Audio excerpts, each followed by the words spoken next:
हम इंसान प्रकृति का हिस्सा हैं। हमारी जिंदगी धरती पर निर्भर है। यह हमें सांस लेने के लिए हवा, पीने के लिए पानी और खाने के लिए अन्न देती है। ऊंचे ऊंचे जंगलों से लेकर गहरे समुद्रों तक प्रकृति हमारा पालन पोषण करती है। हमारा जीवन प्राकृतिक दुनिया से जुड़ा हुआ है। सदियों से हम प्रकृति की खूबसूरती पर अचंभित होते रहे हैं। सूर्यास्त के चटकीले रंग, मकड़ी के जाल के जटिल पैटर्न, आंधी तूफान की ताकत, ये अद्भुत चीजें हमें विस्मित करती हैं और हमें इस दुनिया में अपनी जगह याद दिलाती हैं। प्रकृति से हमारा संबंध सिर्फ शारीरिक नहीं बल्कि भावनात्मक और आध्यात्मिक भी है। प्रकृति हमें सुकून और ताजगी देती है। पार्क में टहलना, पहाड़ों में घूमना या बस चिड़ियों का गाना सुनना हमारे मन को शांत कर सकता है और हमारे हौसले को बढ़ा सकता है। अध्ययनों से पता चला है कि प्रकृति में समय बिताने से तनाव कम होता है, मूड अच्छा होता है और रचनात्मकता बढ़ती है।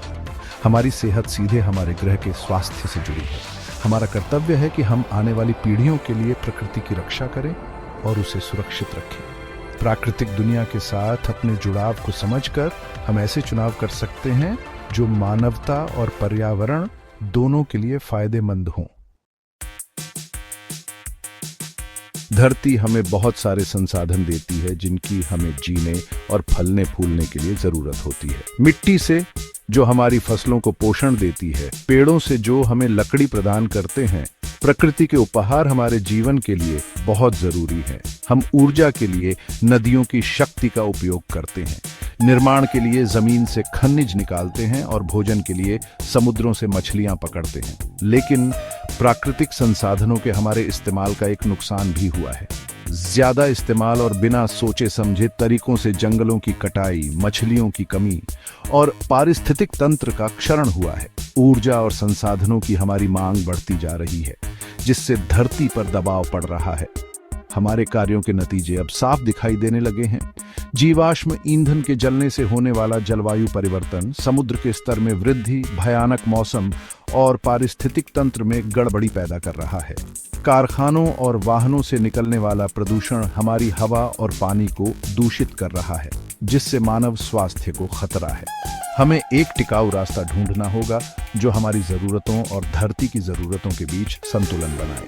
संसाधनों का सही इस्तेमाल करके, कचरा कम करके और नवीकरणीय ऊर्जा स्रोतों का उपयोग करके हम अपने द्वारा किए गए नुकसान को ठीक करना शुरू कर सकते हैं और आने वाली पीढ़ियों के लिए एक स्वस्थ ग्रह सुनिश्चित कर सकते हैं।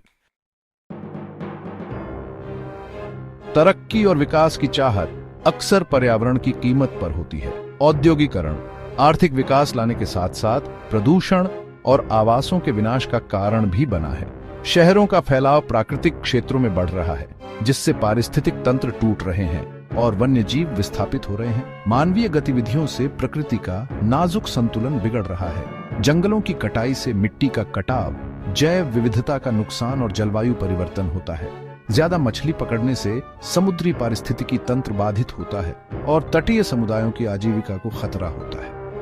प्रदूषण हमारी हवा, पानी और मिट्टी को दूषित करता है, जिससे मानव स्वास्थ्य और पर्यावरण दोनों को नुकसान होता है। पारिस्थितिक असंतुलन के परिणाम दूरगामी हैं। जलवायु परिवर्तन के कारण ज्यादा और गंभीर गर्मी, सूखा, बाढ़ और तूफान आ रहे हैं।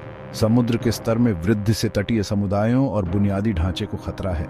जैव विविधता के नुकसान से पारिस्थितिक तंत्र कमजोर हो जाते हैं, जिससे उनके नष्ट होने का खतरा बढ़ जाता है। हमें यह समझना होगा कि हम प्रकृति से अलग नहीं हैं, बल्कि उसका एक हिस्सा है। हमारे कार्यों के परिणाम न केवल हमारे लिए बल्कि सभी जीवित प्राणियों के लिए होते हैं। पृथ्वी पर सभी जीवों के परस्पर संबंध को समझकर हम ऐसे विकल्प चुनना शुरू कर सकते हैं जो संतुलन और सद्भाव को बढ़ावा दें।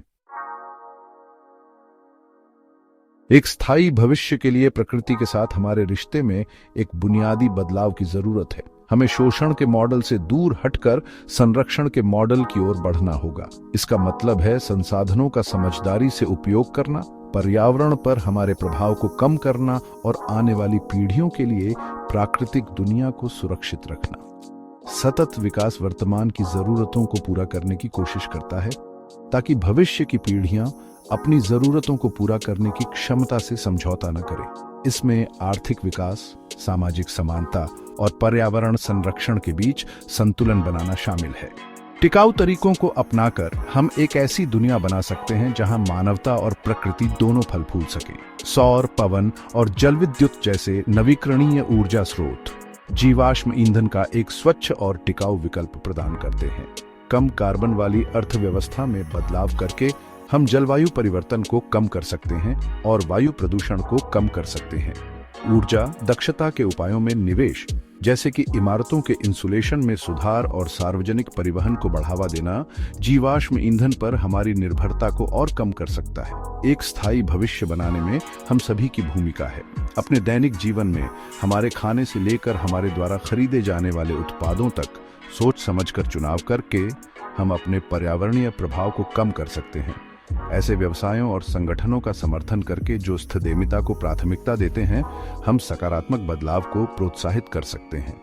और ऐसी नीतियों की वकालत करके जो पर्यावरण की रक्षा करती हैं, हम एक ऐसी दुनिया बनाने में मदद कर सकते हैं जहां लोग और धरती दोनों समृद्ध हो सकें।